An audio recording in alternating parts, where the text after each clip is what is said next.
सोचिए, क्या ऐसा हो सकता है कि सिर्फ किसी के देखने भर से हकीकत बदल जाए? ये किसी साइंस फिक्शन फिल्म की कहानी नहीं, बल्कि क्वांटम मैकेनिक्स का एक ऐसा सच है जो आज भी दुनिया के बड़े बड़े वैज्ञानिकों को हैरान कर देता है। तो चलिए इस हैरान कर देने वाले प्रयोग की परतों को एक एक करके खोलते हैं। और यही सवाल इस पूरे एक्सपेरिमेंट की जान है। मतलब एक बेजान पार्टिकल, एक इलेक्ट्रॉन, उसे भला कैसे मालूम कि कोई उसे देख रहा है? ये सोचना भी बहुत अजीब है ना? लेकिन इस एक्सपेरिमेंट के नतीजे हमें इसी सवाल पर सोचने को मजबूर कर देते हैं। ठीक है, तो इस पूरी गुत्थी को समझने के लिए चलिए एक बहुत ही सिंपल से एग्जाम्पल से शुरू करते हैं। कल्पना कीजिए कि हमारे पास दो पतली झिर्रियों यानी स्लिट्स वाली एक दीवार है और हम उस पर हजारों गोलियां चला रहे हैं। अब देखिए, अगर आप गोलियां चलाएंगे तो क्या होगा? सीधी सी बात है, पीछे की दीवार पर दो लाइनें बन जाएंगी, बिल्कुल प्रिडिक्टेबल। लेकिन असली जादू तब होता है जब हम गोलियों की जगह इलेक्ट्रॉन्स को फायर करते हैं। हमें दो लाइनें नहीं मिलती, हमें मिलता है एक अजीब सा बिखरा हुआ पैटर्न, कई सारी धारियों वाला। और यहीं से सारा खेल शुरू होता है।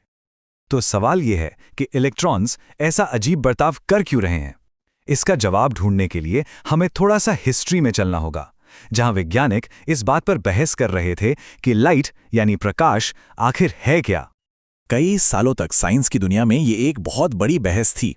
एक तरफ थे सर आइजैक न्यूटन, जिनका मानना था कि लाइट छोटे छोटे कणों से बनी है।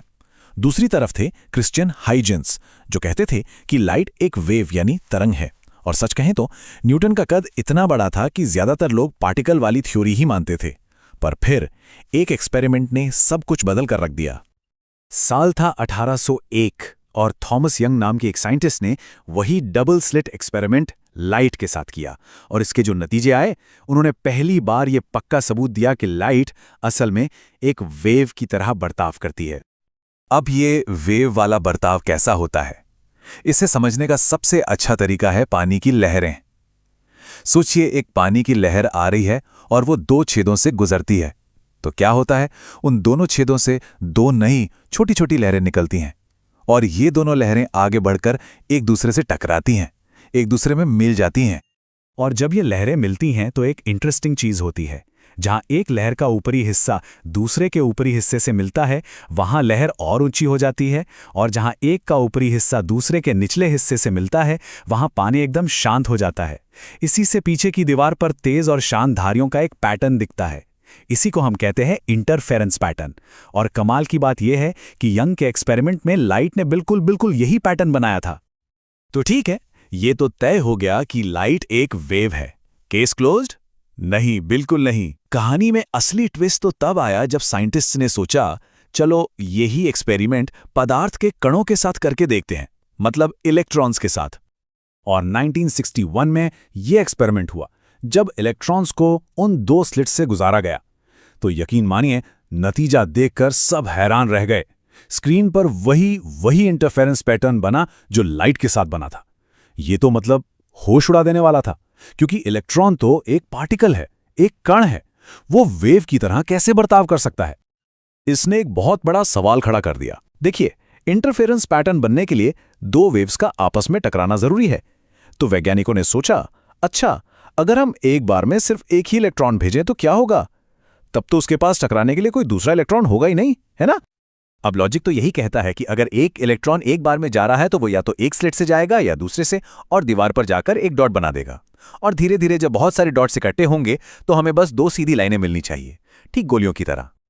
लेकिन जैसा कि हमने कहा, क्वांटम की दुनिया हमारे लॉजिक से नहीं चलती, और जो हुआ उसने सच में फिजिक्स की दुनिया को हिला के रख दिया।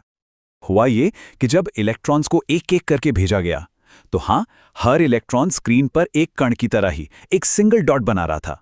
लेकिन जब हजारों इलेक्ट्रॉन्स के डॉट्स को एक साथ देखा गया, तो वो सब मिलकर वही इंटरफेरेंस पैटर्न बना रहे थे।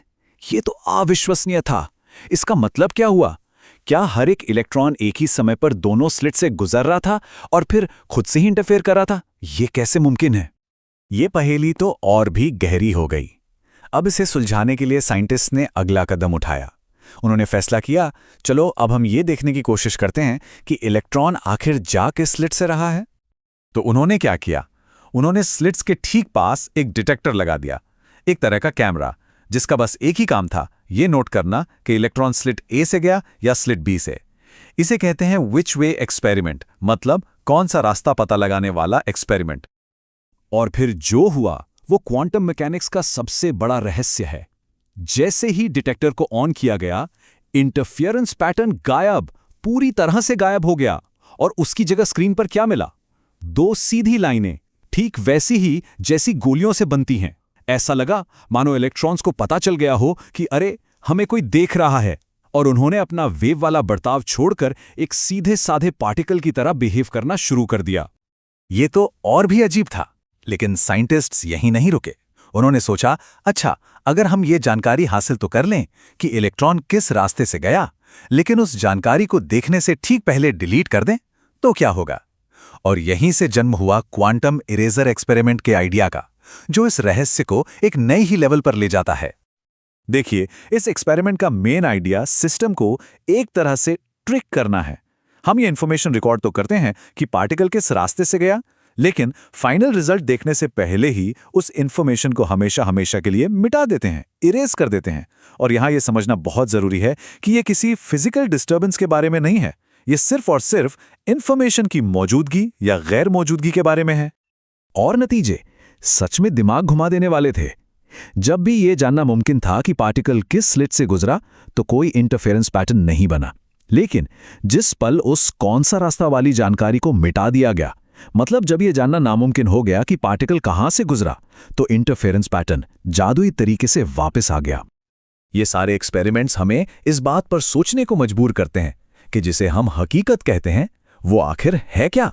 अगर किसी चीज को सिर्फ देखने या नापने का एक्शन ही उसके बर्ताव को तय कर सकता है, तो फिर उस हकीकत का क्या जिसे कोई नहीं देख रहा? ये बातें इतनी अजीब थीं कि एल्बर्ट आइंस्टीन जैसे जीनियस को भी ये हजम नहीं हुई। उन्होंने क्वांटम मैकेनिक्स के इन अजीबोगरीब प्रभावों को spooky action at a distance, यानी दूर से होने वाली डरावनी क्रिया कहा था। वो इस आइडिया को मान ही नहीं पाए कि हमारी असलियत इतनी अजीब और अनिश्चित हो सकती है।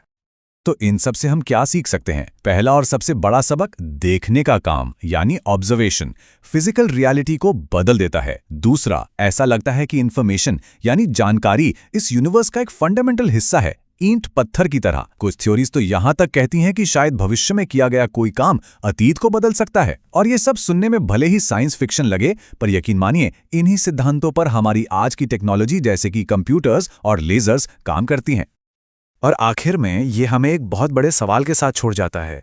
अगर सिर्फ ये जानकारी कि एक पार्टिकल कहाँ है उसके पूरे वजूद को बदल सकती है, तो क्या इसका ये मतलब है कि हकीकत तब तक असल में होती ही नहीं जब तक हम उसे देखते नहीं हैं?